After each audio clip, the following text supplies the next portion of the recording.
এবার metal presence কৃষি সংবাদ সুজলা সুফলা।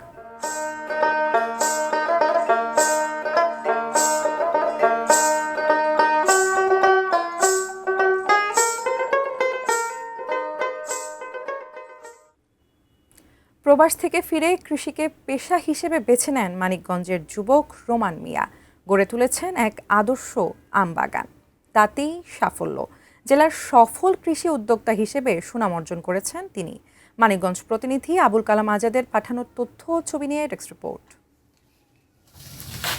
মানিকগঞ্জ সদর উপজেলার ইউনিয়নের পাউনান গ্রামের যুবক রোমান মিয়া ১৩ বছর আগে প্রবাস থেকে ফিরে মন দেন কৃষিতে।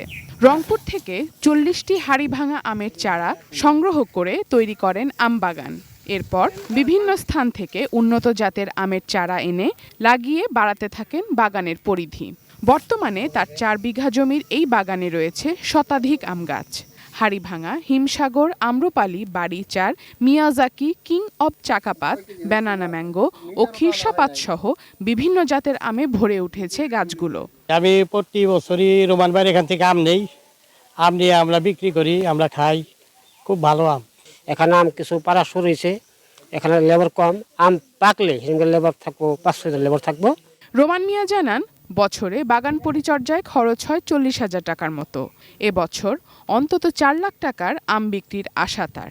খরচ হয় প্রতি বছর হয়তো বা ৩০-৪০ হাজার টাকার আমার এই কীটনাশক বা সার। পোকার দমনে এই যে মাছি পোকার জন্য ফেরোমন ফাঁদ, আর এই আম যখন মুকুল আসে তখন আমরা কীটনাশক ব্যবহার করি, কৃষি অফিসার যেভাবে বলে ওইভাবে।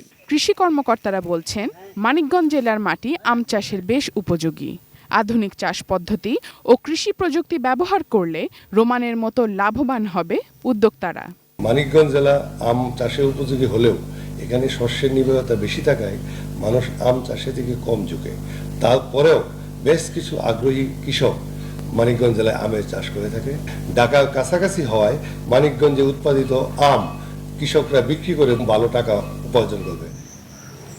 শারজানা Ananya, desk report, ATN news.